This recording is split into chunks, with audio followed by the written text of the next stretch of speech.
All right, shout out, folks. Welcome to shoutoutfromthepit.com.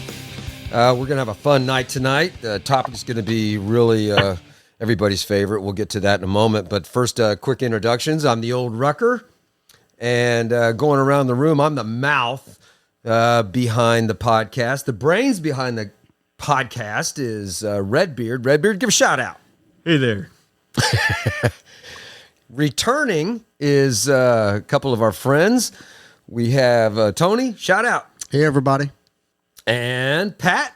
Good evening. And we have a special guest with us, the Reverend. Reverend, give us a shout out. God bless you all. Happy to be here with you guys. I appreciate the invite. Well, it's been a minute since we've all had a chance to get together. Don't know what's been going on in your lives. Maybe you folks can give us a quick what's recently going on in your life today. Well, I can lead that, I guess. So I'm living up here in the Great White North of North Dakota here, but I've recently, redabbled into beekeeping. So that's kind of my hobby right now. It keeps me grounded. It gets me away from the masses, so I'm able to do some self-care when I'm out there. At the same time, I'm able to incorporate my family, my children, so I'm doing a lot of that. Preaching for my denomination at churches that don't have a pastor or in between pastors or pastors on vacation. So between these two, I'm living my life. We moved in a new home and getting settled in, but living my best life, man. That's a good thing. Oh, that's awesome. Hey, shout out on the new home. I didn't know that. And since you brought up beekeeping, you gave us a great class on it. We're going to have that. Sometime we got to do another show and just talk to us about bees, man, because that was just amazing, the stuff you taught us. But on the selfish end, RedBeard and I wanted you to know that we have ran out of our honey. And don't give the name of your honey yet. We're going to hold that for another time. RedBeard and I talked about that earlier. Just wanted you to know that if you come back through the area, we could sure use some honey. Oh yeah, brother. I plan on being there around September, October. So I think if you guys can wait till September, October, you may luck out.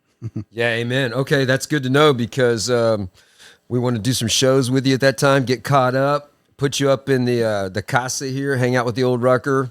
That'd be fun. That'd be awesome. Outstanding. In fact, if you think about it, you ever want to do it, put one of those hives on our property here, man. We got a lot of opportunities here. Sounds good, brother. Sounds good. Pat, what you got going on? Work. At this time of the year, Bob, that's about all I do is work. But I can see the light at the end of the tunnel. A couple more weekends, and work slows down. So I'm working. But you're still able to make time to do some of the cool stuff. Like we did a shut-in meeting last night. We're going to the jail tomorrow night. So in spite of all that work.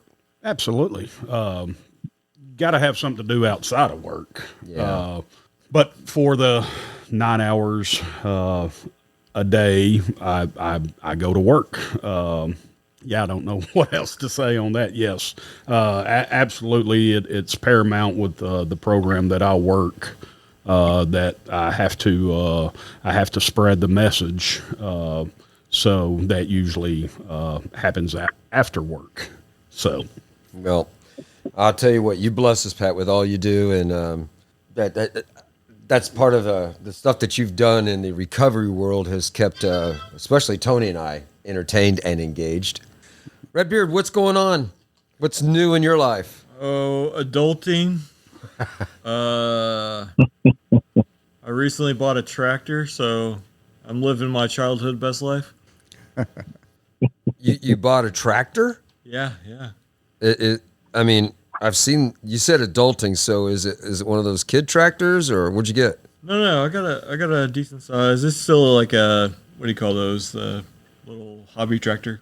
Will that hobby tractor pull stumps? Oh yeah. Yeah, well, yeah.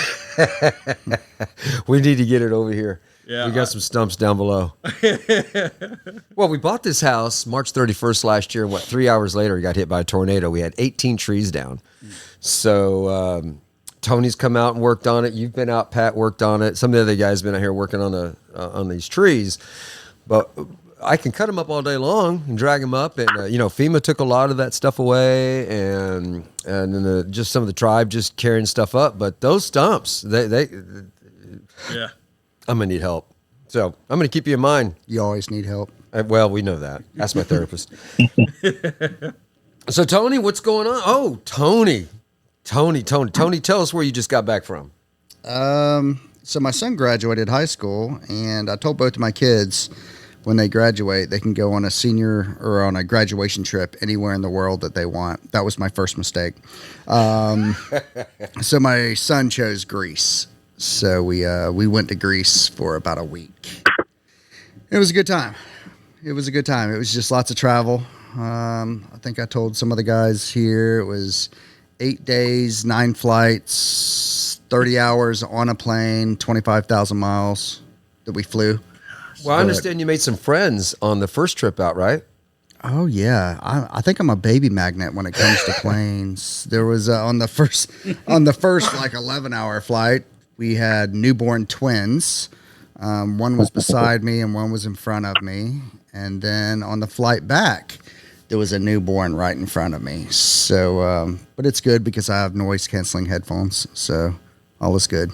Thank God for technology. So what did you do to occupy all that time on the flight? I watched movies, did some reading, kind of just regular old stuff. Watched a number of movies and series. What was your favorite movie? We talked about it earlier today, but I think my favorite movie was The Blind, and not to be confused with The Blind Side, but The Blind is based on a true story about Phil Robertson from Duck Dynasty. Nice. And just a really powerful movie talking about, it integrated mental health, his struggle with alcoholism, his struggle with his family life, and just how once he found Christ, how his life completely changed to, what it is today. And, he grew up with this little girl and started dating in high school, and they've been married over 60 years now. Wow. But it almost, went to the wayside because his alcoholism really took a hold of him. But he's, The Blind. The Blind. Okay. Yes. I got to put that on my my must-watch list. Okay. Thanks for sharing that one. Good. I'm always looking for a good movie. They got so many. It's like every movie that I watch today has got to have some kind of reference to our topic today, and I'm so glad you guys came here to talk about this topic. Folks, just before I get started on this, I just want to share with you that some of the stuff we talk about on the show can be triggers for some people, can be very sensitive. I want to say that this particular show might be one of those that you would say for mature audiences only, but I don't know what that means in today's world when we talk about sex, love, pornography, and maintaining a moral compass. Yeah, if it's mature audiences, that leaves me out of it. So. Okay. All right. But I want to say a couple things before we actually we launch into the subject. And thanks for reminding me of this, Tony. If something gets real sensitive, if we hit a trigger button with you guys, pound 988. It's the suicide hotline, and it went national last July, or 2 Julys ago now, I guess a couple of years. And hopefully we can get some resources on this subject, in the future, because it is a touchy subject. A lot of people don't want to talk about sex, love, pornography, and recovery, and I can see why. It's one of those just hands off. People don't talk about it, but boy, Hollywood has got they got a handle on all right. But it's just it looks so glamorous, but behind the scenes it messes a lot of folks up, and that's even though none of us are technically subject matter experts in this topic, we're not therapists. Well, the Reverend, you probably have more insight on some of this, and as we launch into this, we want to capture your input. But over the years, I've talked to people about like pornography, and some people are like, yeah, it's totally cool. Other people are like, no, it's not. And, when it comes to recovery in our addictions, I think it's a hot topic. And of course, we'll talk about that. But remember, our opinions that we put out here on the show, they're not necessarily the opinions of the host, the producers, or my parents. So, I just want to make sure I make that understood to folks. These are just our insight, our thoughts.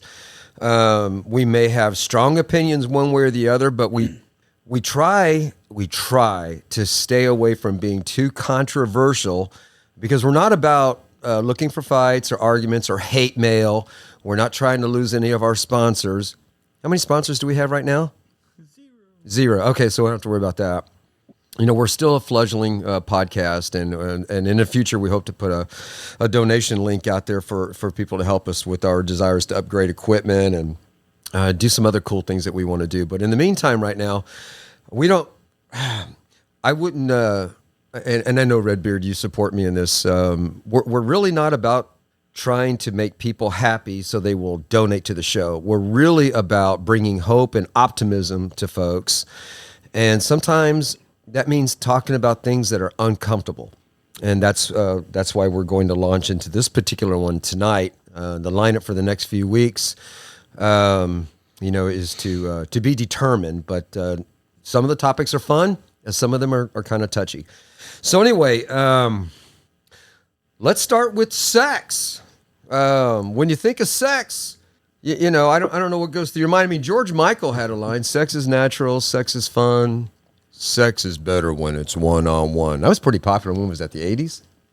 I was 4. Am I the only one? I think I'm the only one on this show. Okay, well, let's move right along. What would Dr. Ruth say? Did anybody know who Dr. Ruth is? Oh, yeah. Okay, what do you know about Dr. Ruth? All the wonderful advice I would never hear from anywhere else. About, while using anal beads, don't pull it out like a lawnmower.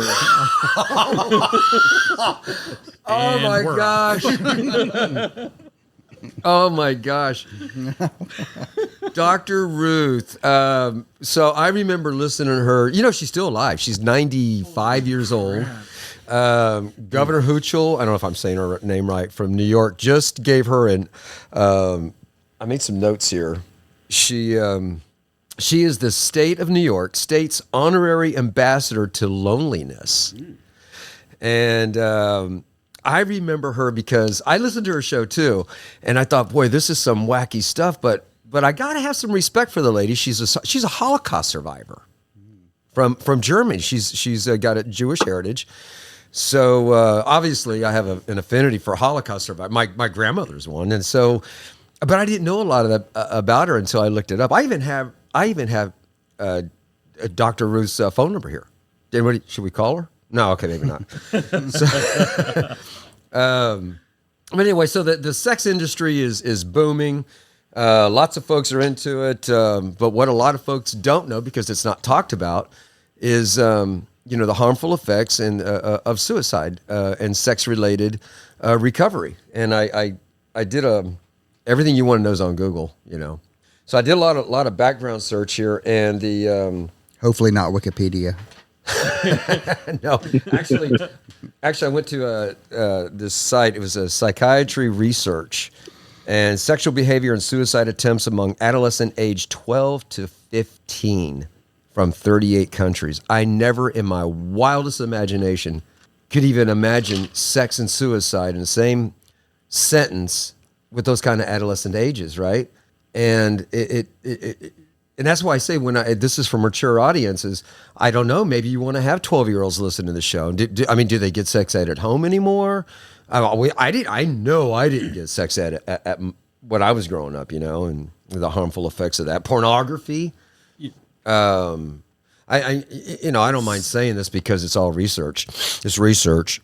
I went into an adult store one time in my life because I was curious, and the stuff that I saw in there, I think I was bewildered. I was freaked out. I was shocked. I need a thesaurus. There was so many things that I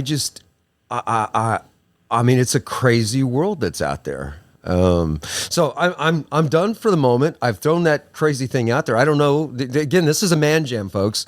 We never know what's going to come out.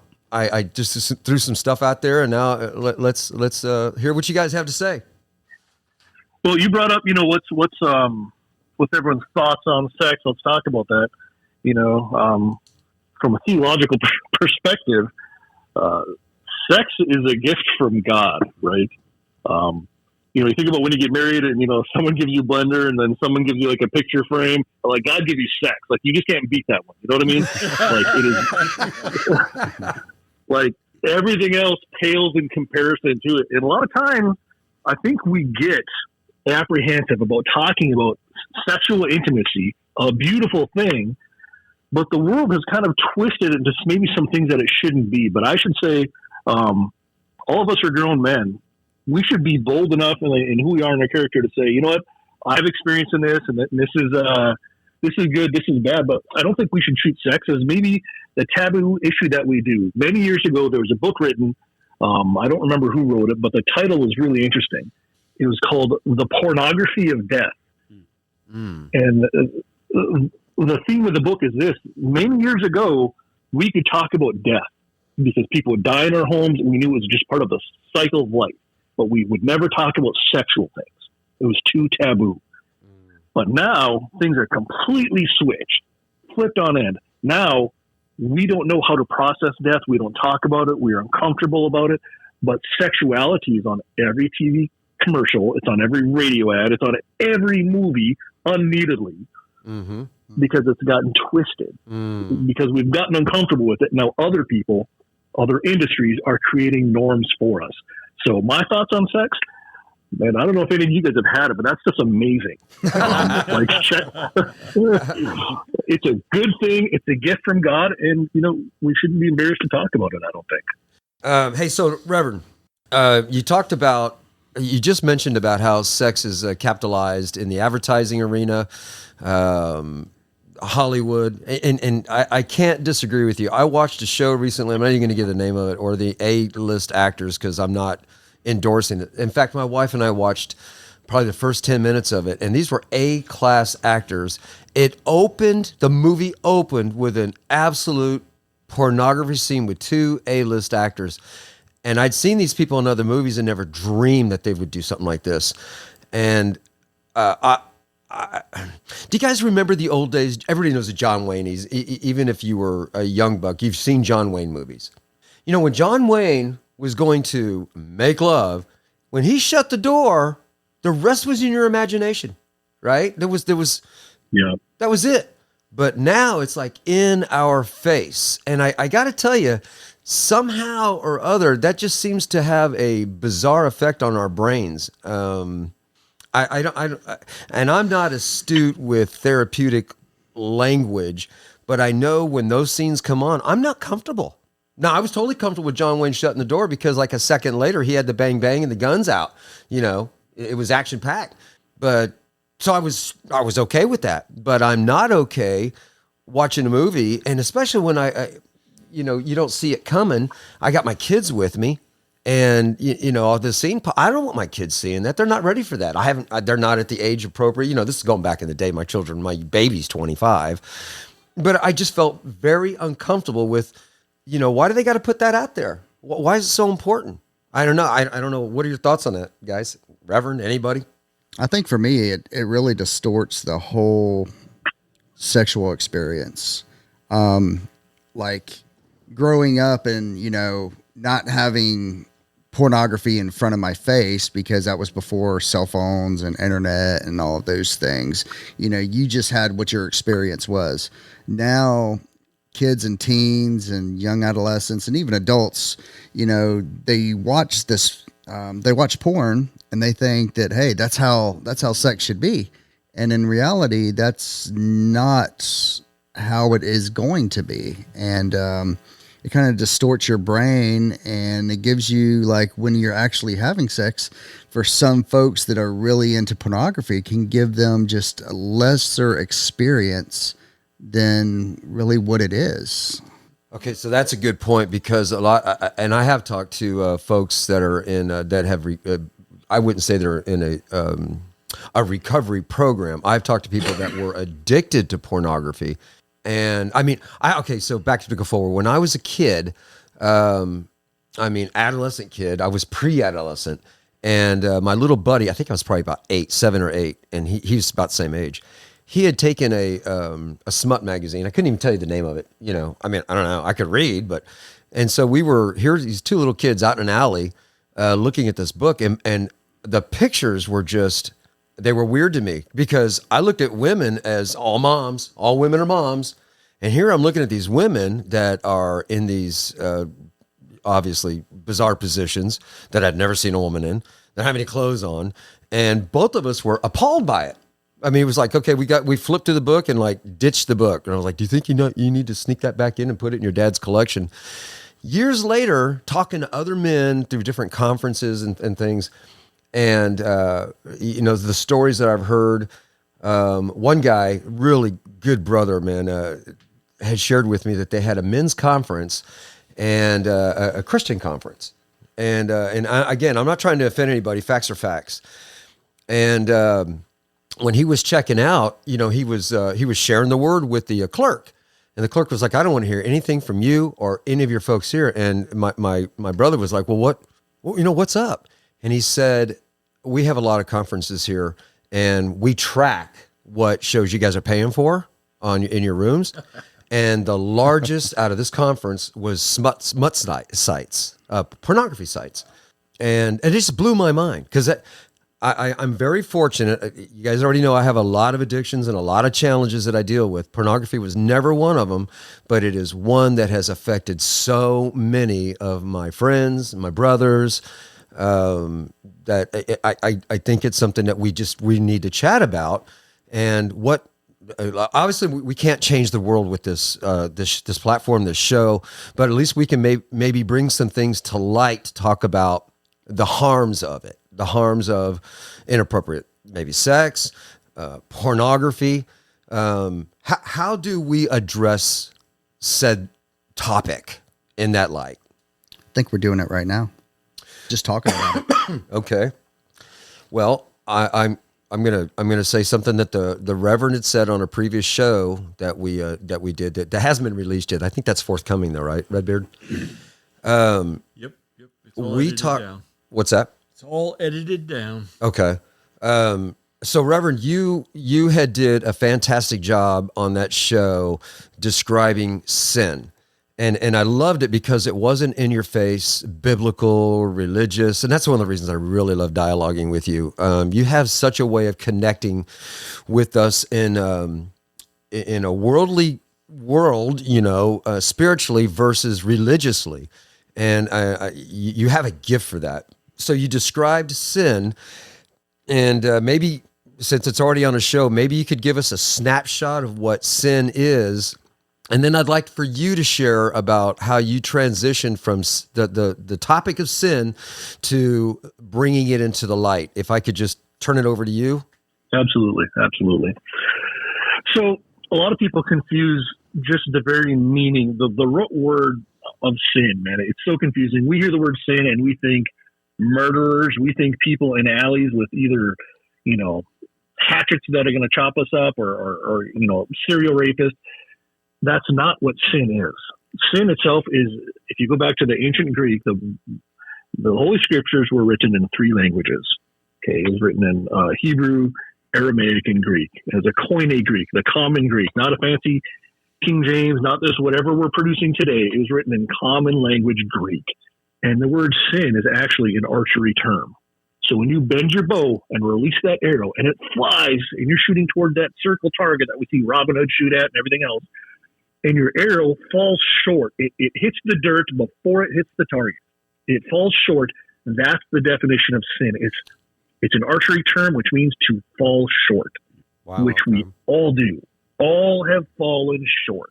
Every one of us. It's much easier for a guy like me, and I'm guessing, our listeners, these guys at this table here, to say, man, I can feel that one.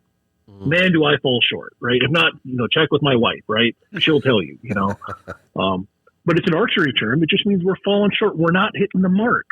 And if we can quit treating the word sin as something so egregious and unforgivable and treat it for what it is, it's the condition of all mankind where we fall short.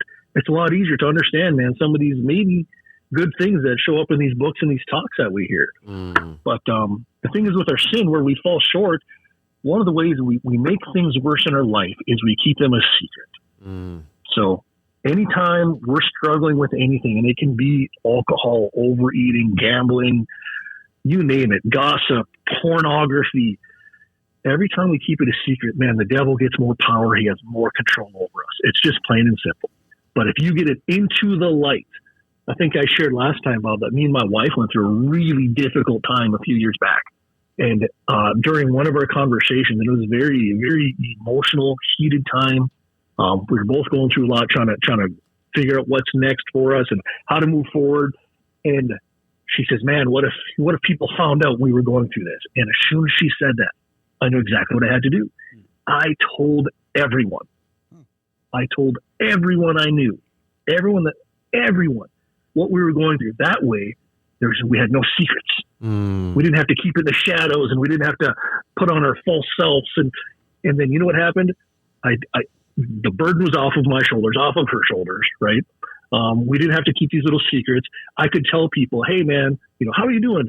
I'm not doing that great. Here's what's going on with me." And then I found out who truly cared for me, and there's a lot more people than I thought. Wow. We think we have acquaintances, but sin, man, it's something we all do. We all fall short. And if you get into the light, man, that gripping thing you have, your battle with alcoholism or your battle with whatever, your drug use, it's going to have a lot less grip on you when other people are checking in and they can hold you accountable. Because I'm telling you, accountability is something we want. So, Bob, I hope that was an okay recap. I do love that. And it makes me, now that you said that, it makes me think in the context of falling short, it's okay to fall short. But it's not okay. Absolutely. It's just not okay to stay short. So if I'm short, I've fallen short, and I bring this into the light, AKA the tribe. You guys hear us talk about the tribe all the time. I'm able to share with, these men that I've built this incredible trusting relationship with, and we can cry on each other's shoulder. We edify each other. We come clean with some challenges in our life, and then we just we stand by each other's side as we elevate. We get elevated, and eventually maybe we strive to hit the target, so to speak. Right? Amen. Absolutely. And I would be remiss if I did not include. The tribe is one thing, but we refer to higher power. As you know, it's not a religious platform, but it's a spiritual. We are spiritual. We're not going to even try to hide from that. But we don't debate people's theological stance. There's a couple of us here that are diehard red letter guys. So I don't want to be a faith denier, but I do want to say without a faith in a higher power and the tribe, I just don't know how I could ever elevate to actually make a mark on the target. So back to the subject of pornography, I'm going to choose my words delicately here, but if somebody is wrapped up in illicit sex, in pornography, I'm gonna refer back to what I've said before on the show. My mom gave me that poster, and it said, "God loves you just the way you are, and too much to let you stay that way."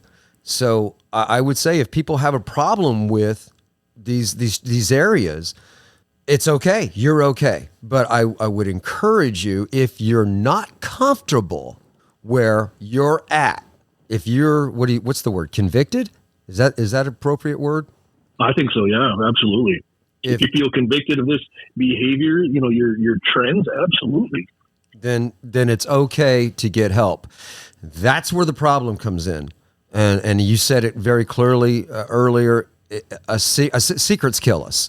Secrets are like a cancer. They're like a disease. We don't want to tell anybody about it. I'm shamed. I'm guilted.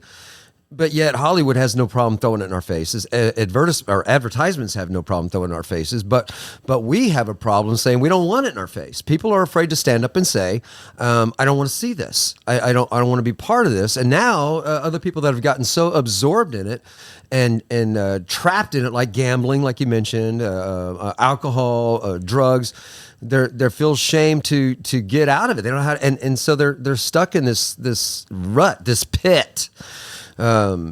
So how do they break that that bond? How do they get out of that? I'm throwing it out to you guys.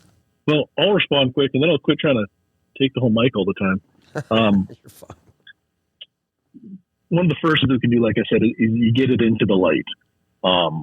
It's really easy to walk down the street and not say, I'm a piece of trash, or, man, I'm just a problem child. It's a lot easier to say, I'm getting help, I'm working on something, and I'm proud of it. You know what I mean? Preach it.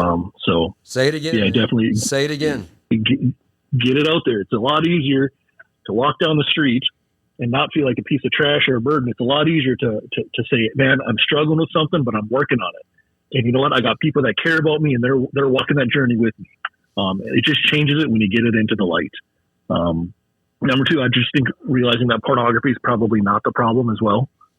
Pornography is every sin issue, every issue where we fall short.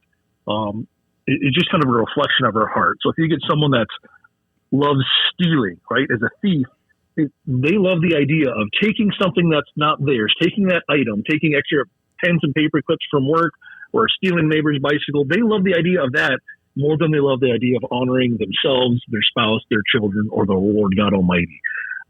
People that love the idea of, murderers, they love the idea of taking another person's life more than they do love the idea of honoring their self, their spouse, their child, or the Lord God Almighty. And when it comes to sexual sin, an area where we fall short sexually as intimate beings, it's an issue of the heart. So we can't blame the pornography industry. We can't blame the things that are on our phones, that are on our computers. The issues are heart. And if you ask me, all these 10 commandments, anybody that's familiar with the Big Ten, they're all some form of idolatry, because we love this idea of pleasing ourselves rather than honoring God or anyone around us. So I'd say the number one thing was kind of just admitting that you're the problem. It's not the porn, it's you. Wow. Now that's a perspective.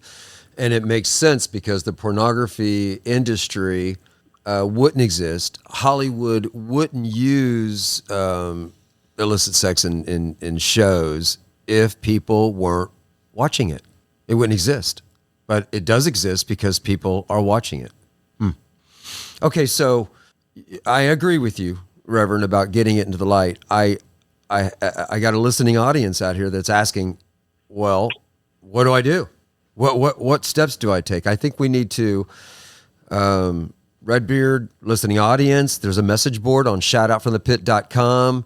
I think we need resources. If you have any, put them on there. I'll vet them and then put them on the resource. I think that's, I think this is something that I would like to be part of the solution on. Guys, do you have anything you want to add to this before I transition? Okay, so another thing that's on my mind when it comes to sex, I'm going to transition to people that are in specifically in alcohol, drug addiction recovery programs. I can speak onto this one, I guess, as a SME. What's a SME? A subject matter expert. Thank you. So yes, as a subject matter expert, I can talk on this one because I've been in a recovery for quite a few years, as all of us have, and in one form or another. So something that I noticed in my addicted years, my active using years, when I was let's call it what it is, when I was high and I was young, we kind of talked about this, RedBeard, earlier today. We had this crazy off the chart libido, right? This drive. And we know that God gives us this drive to populate the world, right? Okay. Well, when we're under the influence of liquid courage, or, that white devil, what do they call that? That dusty white devil, or any other kind of illicit drugs, we have this crazy broken moral compass. Anything goes, especially with the company we keep, right? And so we do a lot of things that are just crazy.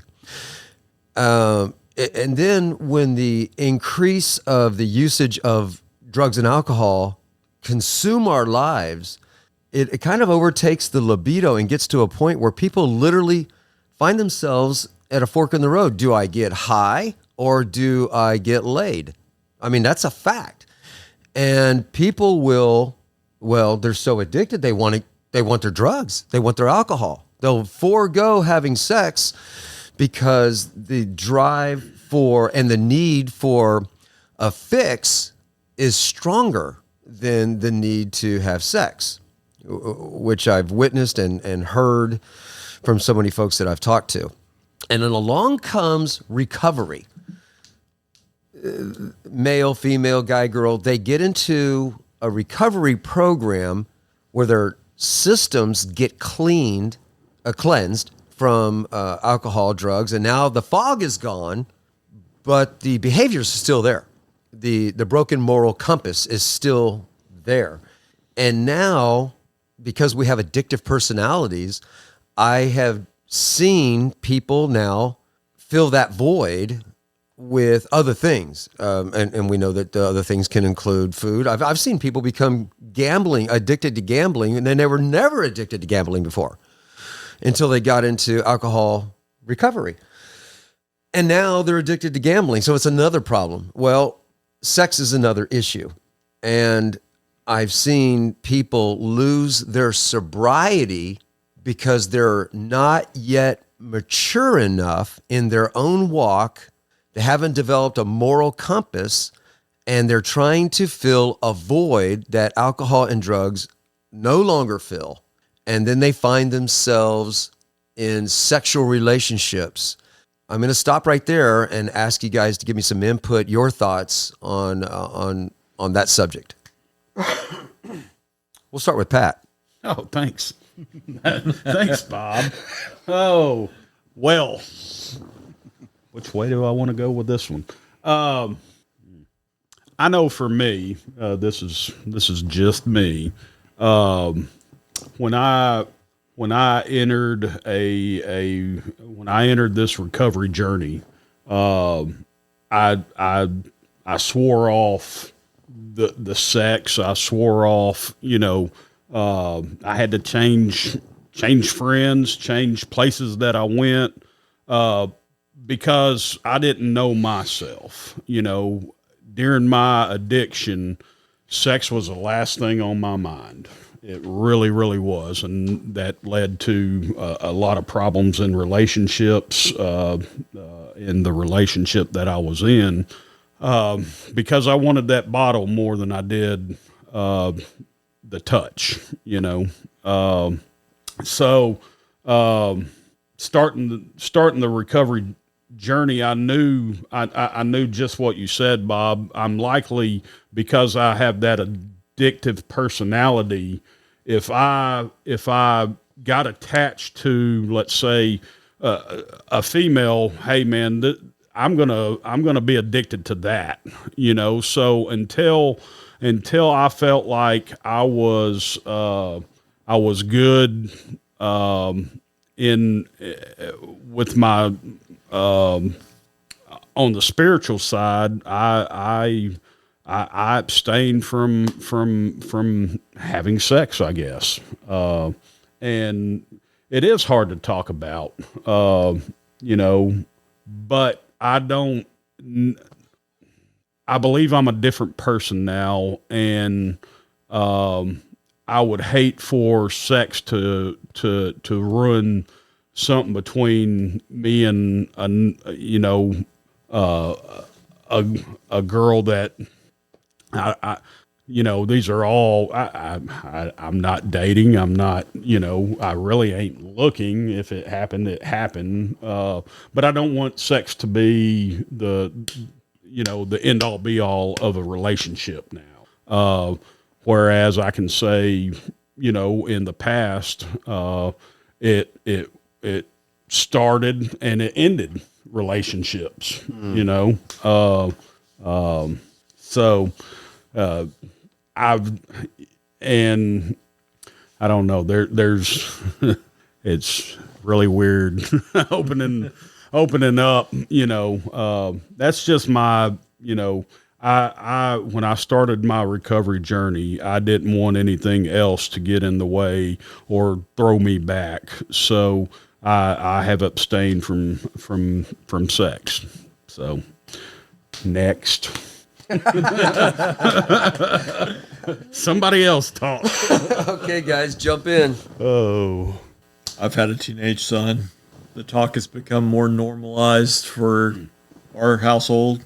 I don't go out of my way to censor, but, we started those conversations early on because, we didn't want there to be a case where there was some other external influence having more of a say-so over our kids, or anything negative happening to them that they couldn't come and talk to us. Mm-hmm. So, I mean, we didn't go real crazy early on, but we use analogies of Legos and farm animals and trained it. But we always try to keep it an open dialogue. And if I stumbled across something, and I always told my kids to just avoid the extremes and know that certain things they're going to see are not realistic expectations. And I don't know. I think they've got a pretty healthy outlook on it. I'm definitely not for censorship, but I know when I need to say no enough, or for me, set my own boundaries. Sure. It is hard to dialogue about it. I think, I think I'm the youngest one in here. I think so too. So, so I'll give you my perspective. I didn't have the talk with my father. They found a video one time in my room, and my dad was like, "Yeah, you don't need to be doing that." It was a video of yourself? Yeah, no. I think it was Pam Anderson. Oh God. So, and I think it's become more mainstream. Everybody can, a 14-year-old or a 12-year-old with a phone can find out just about anything they want to know. Whereas, it was more exploratory. I guess you had to have somebody willing, to experience. So I think, it very conservative, it happens behind closed doors, that's how I grew up, and seeing the way the world is turning, it scares me, that younger people, it's at the palm of their hands, literally, and our society, and this is just me, our society is, I feel like is, when sex becomes, what people are wanting, we're in a moral decay, that's just me. It's a tough topic, Bob, because we don't talk about this, and we don't sit around like, hey, let me tell you about this, at least I hadn't with y'all yet, Sure. And I don't think it'll, not that I couldn't sit down and say, hey, Bob, I'm having a problem with this, or Tony, or. We have talked about the little blue pill, though. Yeah. Well, we have talked about that. When I was a kid, this is such a strange memory, but and I'll say it, and I've said it before. I didn't have the strongest male role models in my life. The object of women were not in the light of respect, of moral sex. That was never a topic. It was just the opposite. Dad used to say, if you don't get laid by the time you're 16, I'm taking you to a cat house, and that frightened me. Because I don't know where it came from. I'm going to say it came from a praying mother, because, my mom and dad are divorced. My dad remarried to a wonderful lady, the fifth one. Maybe it was the sixth one. No, but she was great. She's the one that raised me. And as you know, I've said it before, I met my real mother when I was 17. And she was nothing that my dad had built her up to be. She was she is still a very strong praying woman. And I think about instances in my life where I was uncomfortable, and I shouldn't have been, because I wasn't raised that way. I was raised in a very, very dysfunctional, bizarre alcohol, drug, crazy sex world. And I didn't want to be part of that, but I just was. And so, you know, and I don't know if boys just brag, but I wasn't a braggart. You know, I mean, lie. How about lying? That's a better term. Because I hadn't, and I wasn't going to. And I had this crazy thought in my mind. I was going to save myself until I got married. That didn't happen, by the way. So, but guys would talk about how, you know, they had hooked up with girls in the neighborhood, and that, you know, I could get in line. And I was not comfortable with that. In fact, strangely enough, I was disgusted by it. And people will use this line, to this day I hear it, it's just sex. It's just sex. But I always felt like that should be a monogamous thing, I guess is the big word I didn't know then. It should be a special thing. And I wanted to save myself. But all my friends, they were either lying or they were doing it, but they were bragging about these girls. And so I would put myself in these girls' shoes. In my mind, I was like, they're being degraded, just like all these women my dad had degraded. And I didn't like it. And it's just like, I look at the porn industry, and I look at these women, young women, and I wonder, what are they thinking now? They're in their 60s, 70s, if they're still alive, you know, looking back on their life. And that, I don't know why I thought that way as a child. And it didn't stop me from becoming a madman later on. I'm just going to be clear on that. I was no angel. But I knew somewhere innately that it was wrong. And I wanted to be a good boy. And so I was, this is just ridiculous. I just thought, well, it's time to become a man. So I'd had this before then. This one very pretty girl was attracted to me, and she was wanting to go all the way. That's how we used to say it as a kid, right? You're going to go all the way. And I didn't want to. So she broke up with me. And that happened a second time with another pretty girl. And I thought, this is ridiculous. I'm not doing this again. So the third pretty girl that came in my life, I was like, pushing it. And she broke up with me because I was being too pushy. And I was like, I can't win. So it is a tumultuous. I got to get a handle on my English. I am taking Spanish, by the way. It's my 76th day in a row taking I'm not going to tell you the application, because maybe there'll be a sponsor, and then I'll brag about them all day long. They're awesome. Those were tough years for me. And then when I did cross the line, so to speak, I'm going to tell you, I hated myself. I truly did. I felt like I had stolen something that, I mean, the girl I was with didn't care. To her, it was just sex. But I felt like when I did hook up with this girl eventually, I felt inside, I felt dirty, because she was clean. She's a good girl, you know, and I wasn't. I was a bad boy, and I thought, in my heart, in my mind, I was like, well, I've already crossed the line. I'm done. I'm going to spend the rest of my life, you know, being shamed and guilt in my own mind. And Reverend, that's why I like that, the way you've phrased it, fallen short. And I said all that to say, if you're out there listening to this show and you feel guilted or shamed about what you've done, or somebody's trying to shame and guilt you into something, you don't have to do it. You just say freaking no. You do what it takes to stand your moral compass. You can start over anytime. And if you haven't crossed the line, then you stay the course. You have our support on that. I don't know what we can do other than just give you support over the phone, because I can't put on my ghillie suit and crawl through the grass anymore. I'm too old for that stuff, you know. I'm not even sure I have the eyesight for sniping.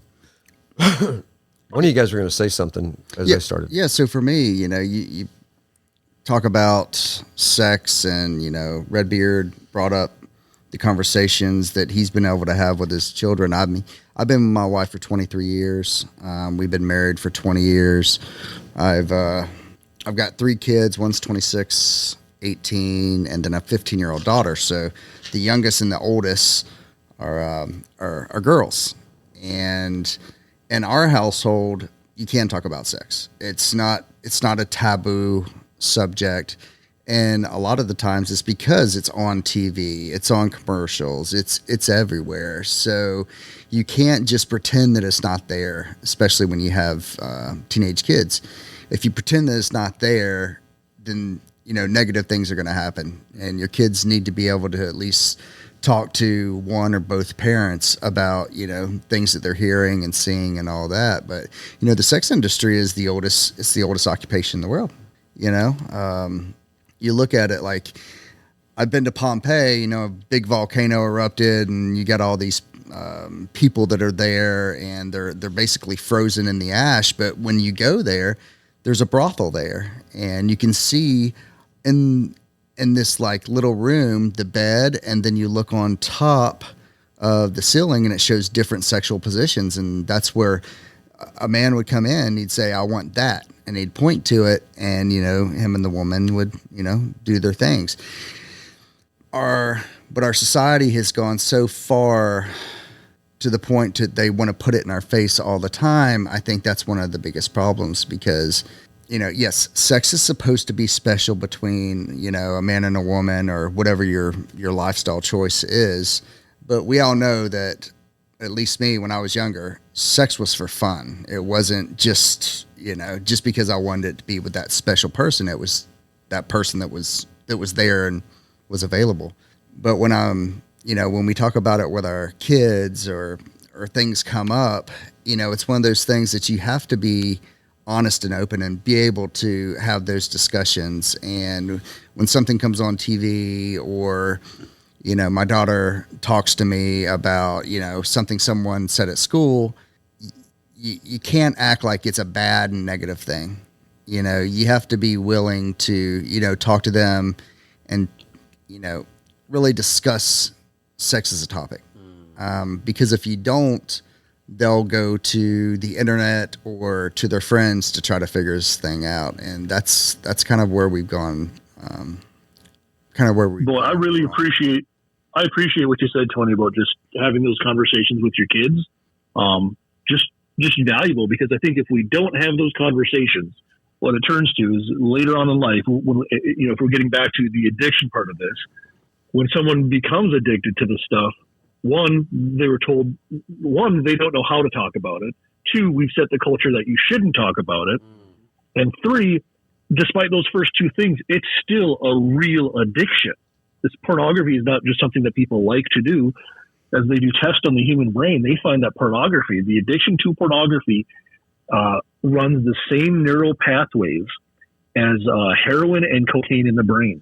Wow. So it's a real addiction, but we talk about it as, well, we don't talk about it, right? Like Tony said, he's at least willing to have those conversations.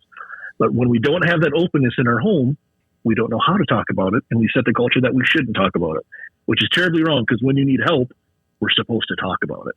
So it's this odd dichotomy. So I'm glad Tony's out there doing the right thing. I'm glad RedBeard is out there doing the right thing. We need more of that. Something else hit me, and I'd like your insight on this too, because I again, not a subject matter expert, but on the listening end, I've heard time and again that when we started our journey with illicits, we emotionally were stunted. So if we started getting high at 12, 15, one of these adolescents that I read in this article here, which I didn't really get to in this show, maybe in another show someday, but we're emotionally stunted. Now, why do I say that? Because if we're emotionally stunted at 15 years old, and let's say, hypothetically, I'm making this up, we come into recovery at 30 years old. At 30 years old, we're still kind of like emotionally 15 years old. And so now that we don't have illicits in our body anymore, we're not sure how we're supposed to broach the subject of sexuality. And then you got 2 people in recovery that are attracted to each other, but they haven't yet learned to have an emotional sobriety. Is that the right word? Or emotional maturity. And so their journey with each other gets thwarted. I think there's a saying in recovery, no relationships for at least a year. Have you guys heard that? And, when I first heard that, I thought, well, that's ridiculous. Well, I'm married, so it doesn't apply to me. But but even then, my marriage was pretty rocky, because I didn't understand moral love, which I read in some of the literature and recovery literature. And so, I see people in recovery and they're clean now. Boy, I watch them grow. They get their 30 days or 60 days. And you start to see their face start to fill out. They're getting some decent color. They're cleaned up. And we've seen some pretty raggedy people come into recovery, right? And watch them grow, and there are miracles. But then they start getting squirrely. And they're like, the fog's gone. They got to fill the void. And I think that's where real tribal community. Did you use that word earlier? We were talking community. Yeah. RedBeard and I were talking before the show about, having a group of people that are like-minded on a journey of recovery. And he had referred to it. We call it the tribe, but community makes a lot of sense to me too, because when we have a community, we're able to say, hey, heed the advice of those that have come before you, and XYZ, fill in the blanks, look for this guidance. And a lot of people don't. And I think I mentioned earlier that it blows their sobriety, and we see them go out, and it breaks my heart because they're doing so well, but they get this crazy urge. Anybody want to chime in on that? I'm not sure if I can comment on that, but I did want to bring up one thing. We're talking about sex, pornography, and moral compass. And I think I'd be remiss if we didn't, mention like sex trafficking and the fact that it's rampant. So if you look at pornography and you think that those young girls are doing this because they all want to, I think that that's something that's you're probably in some fantasy land thinking about, because sex trafficking is a real issue, throughout the world and in the United States specifically. And it's happening in every, small, medium, large city that, these young girls and boys are being forced into the situations that they're in. And like I said, I'm a father of 2 girls and 1 boy. And that's just one thing that I keep in the back of my mind, that it's a real issue and it's happening. And if we turn a blind eye to it because we think we don't see it right in front of our face, it's happening in our communities right now. There was just a big, on the human trafficking subject, there was just a big bust. Gosh, where did I hear that? There was 2 of them in the United States. I think one was in Hot Springs. Am I tracking this? No, nobody heard of that? Okay, maybe I dreamt that. But I did hear of a couple of big busts, and yeah, you're right. Your point, Tony, was that these young girls and boys didn't sign up for that. They didn't ask for that. They're being exploited. Not all, but many. There are so many. Yeah. There's so many girls that answered Craigslist ads thinking they were going to do modeling, went to Florida, had a paid trip, got turned out, set out on their own. Oh my gosh. Wow. Okay. So, yeah, that was that's a subject that makes me crazy. And I think all decent people with a moral compass know that human trafficking, whether they're being used for sex or labor, is just disgusting. And Bob, I just looked it up. You're right. So Hot Springs did basically they had an operation. 32 victims were rescued. Wow. This month from did hear that. Okay. From human trafficking. Oh my gosh. Now we don't know if it was sexual or labor, if they were using what they were being used for, but nonetheless, human trafficking. Yes. Another big topic. And you know what, in the long run, all of these people that are victims, when they come out of that, they're going to need a place to go, and where do they go? What resources are available to them? I mean, are they used and abused and thrown out, discarded? I mean, and I know I've said this before, but I have a hard time having resentments with people today because of the maturity I have in the recovery world. Everybody is a child of God. Granted, there's some of them that need to be taken earlier than others because they really get into my skin. But I look at them, instead of just like I want to what's Paul say, choke-a-hoe? Mm-hmm. I love that. From the choke-a-hoe tribe. I do want to wrap my hands around folks, reach out and touch someone. But I got to remember that at one time in my life, I had a very broken compass. And if it were not for decent men that took the time to be patient with me, love me under any circumstance, having a praying mother, loving me into the circle of recovery. You know, eventually it's my choice. Ultimately, it's my choice. And thank God I made that choice, and you guys as well. So it's hard for me to really dislike somebody. You know, we talked about predators before. All of us here as fathers believe that there's a special place for predators. However, there might be a predator listening to this show going, I'm shamed, I'm guilted, I want out of it. And, you know, and I got to love that guy. And it's hard to do. So if you're a predator, well, I love you. What can I do for you? I can recommend this. Get help.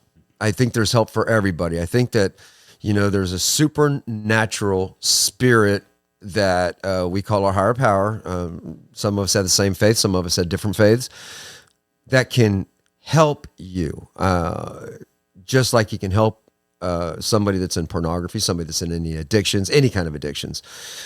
There's help for everybody, and I don't want anybody to ever feel discounted. I don't ever want to be one of those guys that say, well, you know, I reflect on a time where there was a situation where we had a group of men that were discussing our challenges.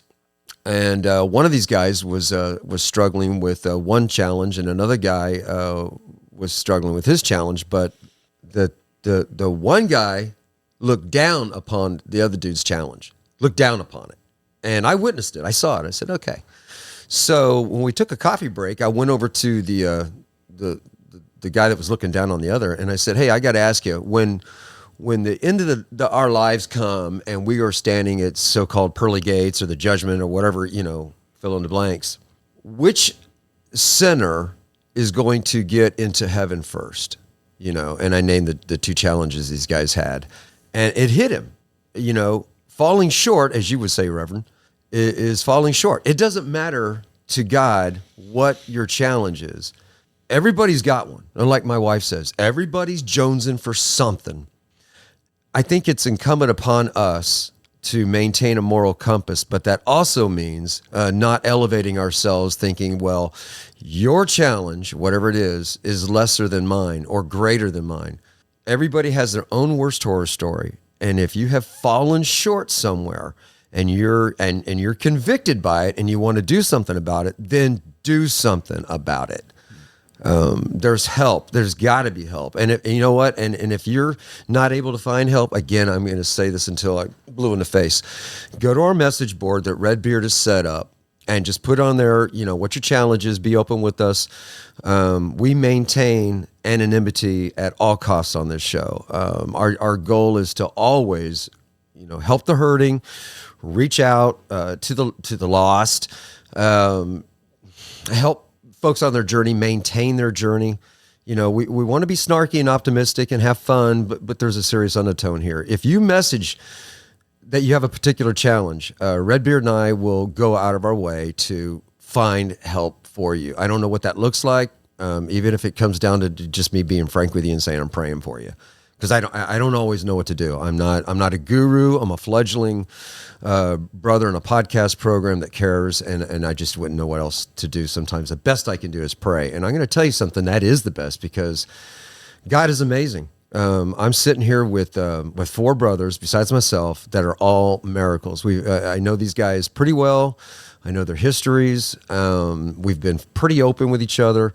And there's no way we could be leading the productive, happy lives that we're leading today if men were not there for us and we were not willing to surrender and just get our junk into the light, as we've discussed earlier. You know? No pun intended. You know, I have so many thoughts coming to my mind. You know, Gotta get some sun on it. Any closing thoughts, guys? Did I miss something here? You know, I'll give mine, which is we've all heard it, we've all said it. You're not alone in this. That's right. But we talk about alone in the getting better, in the recovery. But you know, I'd like our listeners to know that you're not alone in the struggle, in the addiction specifically. You know, this pornography one, the pornography industry, and I've done a lot of counseling for a lot of years. People with all types of addictions and problems and hardships in their lives. So I've kind of dealt with this one a lot in my office when I do counseling. the pornography industry makes more annually than the NFL, the NBA, the MLB, and the NHL combined. Wow. Every year. Okay, so it's you alone are not supporting this industry. You know, you're not the only one dealing with it. And like Dustin, my brother, said, you know, we just don't talk about this, but the pornography industry makes more than every national sports league we have in this country. Wow. The last numbers I saw, I think, was the NFL took in like $225 million in 2023, and the numbers from the porn industry I have, they're back from like 2006, but it was still 13 billion with a B. So yeah, you're not alone in, you know, as you try to wrestle through this and find solutions to this, but you are also not alone in that problem, in that addiction. You know, it's not one person providing income for that entire industry. So just heads up, you weren't alone then as part of the problem, but you're also not alone now as you find solutions. Bob, is it okay to share one resource that might help? Oh people? my gosh, yeah, you know, please. And also, if you would text that resource to us later so we could put it on the site, if you're okay with that. Absolutely. Okay, sure. So the resource I want to share in regards to finding, maybe, you know, get a couple steps forward from where you're at. There's a program out there called Covenant Eyes. You can install it on your computer. And as I understand it, it's now something available on mobile phones as well. And how it works is this way. It doesn't stop you from viewing anything. You're still in control, because if it tried to stop you, you're probably resourceful like me. You'll find a way around it if you really want to, right? Yeah. But what this does is it says, why don't you give us the emails and the phone number so we can email and text of, you know, your accountability partners. So then as it happens is the Reverend or Bob or Pat or RedBeard or Tony is, if we go on one of these devices and we look at something that we shouldn't be, something that's going to feed that addiction, that's not going to make us a better human being, that's going to make us fall short of who we should be, what happens is if the Reverend does it, bing, Bob gets an email. Oh, wow. Bing, Pat gets an email. And that is terrifying, isn't it? Yeah. What really bothers me is that we care more about what our friends think than what the Almighty thinks. That's another really scary and embarrassing thing. But what happens is our friends get these emails and they call us and they say, "Hey, Reverend, how you doing?" And I can say, "Man, I'm living my best life ever." You say, "Yeah, I see it's Thursday night. You were looking at X, Y, and Z." Oh, busted. So it's going back to what you talked about, Bob, is having that tribe. So if you're looking for a way to be held more accountable, and that's really, I think, one of the big parts of coming back from some of these struggles is not being alone, putting it in the light. This program is called Covenant Eyes. I believe it's just covenanteyes.com. Bob, I'll get you that. I'll email you and RedBeard the link. But it's a really powerful tool. I've been recommending it for people for many years. A lot of different pastors and chaplains will hold breakfast and call it porn and pancakes. And you show up and you talk about porn, you have pancakes, but the rule is everybody goes home with a flyer about Covenant Eyes. You don't take one if you think you're struggling. Everybody goes home with one, so everybody's allowed to take one. Oh. And we see a lot of people coming back from places they don't want to be. So hopefully you and a lot of your listeners here on Shout Out from the Pit will find that valuable. That is really cool. I've never heard of that. Some pancakes. No, Covenant Eyes. Well, yeah, both of them. Yeah. Well, what we could do is accountability is we could just have posted all over the site. RedBeard went to the.